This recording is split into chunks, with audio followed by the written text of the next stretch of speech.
nouvelle formule pour nos confrères de la Dépêche du Midi. La nouvelle formule de la Dépêche du Midi. La maquette évolue. Plus de couleurs.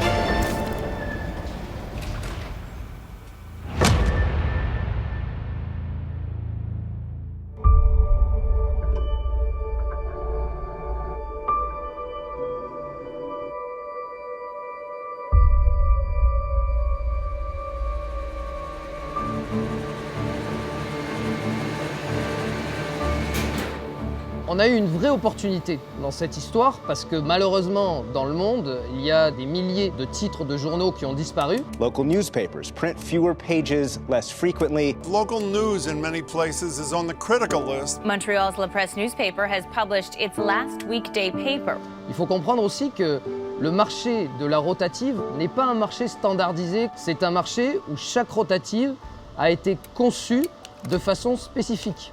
Et là, on a eu un coup de chance. Il y a une rotative aux États-Unis qui était disponible, quasiment jumelle avec la nôtre.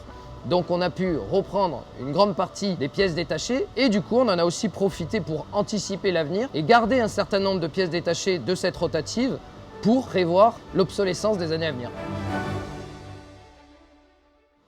Ah, c'est moi qui fais le clap. Netflix, saison 1, roto.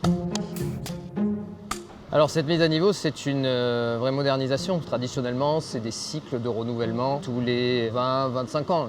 Quand on a emménagé ici, c'était en 1979, c'était à la faveur d'une modernisation industrielle. Et puis la modernisation industrielle d'après a eu lieu en 2003. Et là, on est en 2023, ça fait 20 ans, donc on devrait rentrer dans un nouveau cycle de modernisation. Malheureusement, le papier se réduit petit à petit au profit du numérique. Et donc l'enjeu maintenant pour nous, ça va être, sur les prochaines années, de maintenir notre appareil industriel. Et dans un univers qui est numérique, il nous a paru indispensable de conserver toute la modernité du format papier. Et la couleur est l'allié de ça. Dans le journal, on dispose d'un stock de quadrilles qui est limité puisqu'on dispose de 12 pages dans le cahier 1 et 12 pages dans le cahier 2, qui font qu'on est obligé, on va dire, de limiter les appétences côté commercial et les demandes qu'on reçoit de temps en temps. Les troisièmes cahiers, on les met en place dans le cadre de dispositifs variés. Actuellement, nous sommes limités à 4 pages de quadrilles pour ces troisièmes cahiers, qui peuvent prendre des formes différentes. En berlinois, ils peuvent prendre 4 pages ou 8 pages, et en demi-berlinois, on peut monter jusqu'à 16. Avec 4 pages de quadrilles supplémentaires qu'on pourrait allouer à ces troisièmes cahiers, on passerait potentiellement sur du 100% quadrilles, ce qui est une excellente nouvelle puisque actuellement on ne pouvait pas le faire. Mais la logique va rester la même que celle actuellement. Les troisièmes cahiers, quand on les déclenche, absorbent un certain quota de quadrilles qui doit être retiré au premier cahier ou au deuxième cahier. Donc le rôle en termes de paramétrage là-dessus va rester presque similaire. La seule différence, c'est qu'on aura un peu plus de volume qu'à l'époque. Mais la logique reste la même.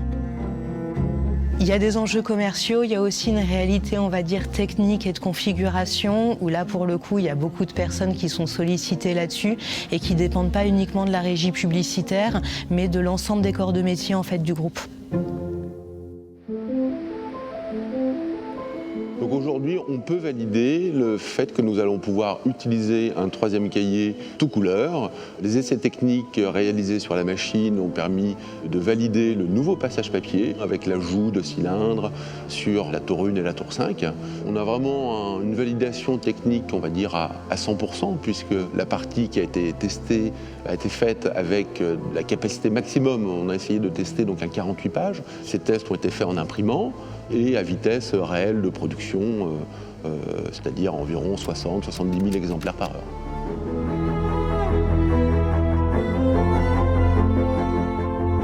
Mon rôle, c'est surtout d'écrire des paginations, de les vérifier, d'importer des fichiers, de faire de la gestion de flux qui dépend aussi des services informatiques. Tester, vérifier et préparer un test officiel quand les configurations seront prêtes entre la cellule de code, la rédaction, le pré-presse et les retours. Pour effectuer l'impression sur le papier, nous utilisons la technique de lithographie offset.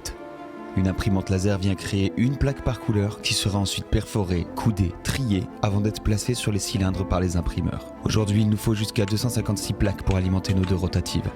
Seulement, L'ajout de nouveaux groupes et rouleaux implique la création de nouvelles plaques. Il faut donc ajouter 16 plaques supplémentaires par rotative pour atteindre un total de 288 plaques. Le point clé de cette étape est donc de mettre à niveau le logiciel de configuration des rotatives, celui du robot, de la PAO, ainsi que le nombre de casiers permettant de distribuer les plaques. L'idée, c'est de faire remonter toutes ces infos, toute cette analyse, ces différents tests. Ça nous permet de valider la faisabilité du process et d'enclencher un test impression.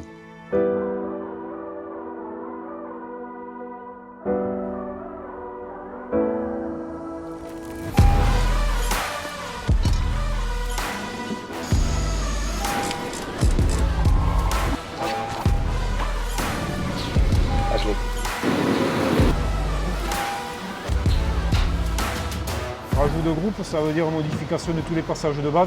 Ça aura des conséquences sur les tensions, sur pas mal de choses, registre de couleurs, registre de bande. Tout ça va être mis en place et réglé pour ça. Pour faire une page quadrille, il faut 4 plaques. Déjà, la fabrication, ça va faire un peu plus de manutention, bien entendu.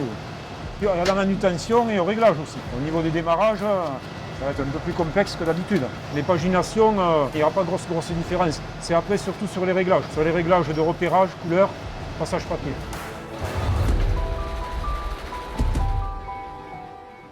Ça peut garantir un peu l'avenir, bien entendu. D'abord, on améliore le journal, on améliore notre produit, mais aussi ça veut dire être compétitif pour pouvoir éventuellement recevoir des titres extérieurs. Surtout ça. Ça, c'est l'avenir. C'est quand même une certaine fierté, quoi. Il y a une stratégie quand même qui nous permet en tout cas, de faire tout ce qu'il faut pour pouvoir assumer l'avenir, en espérant que ça vienne, quoi. Je parle des titres. Voilà.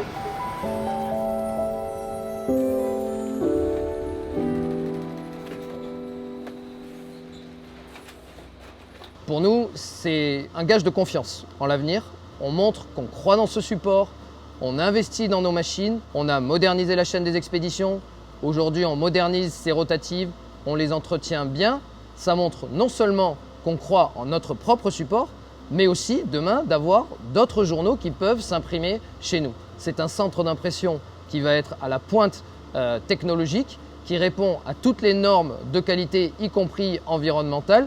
Et ça, c'est sûr que c'est un gage de sérénité pour nous dirigeants, mais aussi pour les gens qui y travaillent. C'est beaucoup d'émotion de se dire que ce centre industriel, quand je suis arrivé dans le groupe en tant que directeur délégué en 2011, il était déjà là. Et aujourd'hui, j'apporte ma pierre à l'édifice en faisant en sorte que ce centre, il se modernise, qu'il continue de vivre, qu'il continue de produire avec la qualité qui est nécessaire, parce qu'il faut bien comprendre cet enjeu de qualité qui est indispensable. Donc c'est beaucoup d'émotion. Je crois que toute ma vie, j'aurai de l'émotion quand je verrai ces machines tourner. Il y a ici un parfum particulier, il y a un bruit particulier, il y a une ambiance particulière.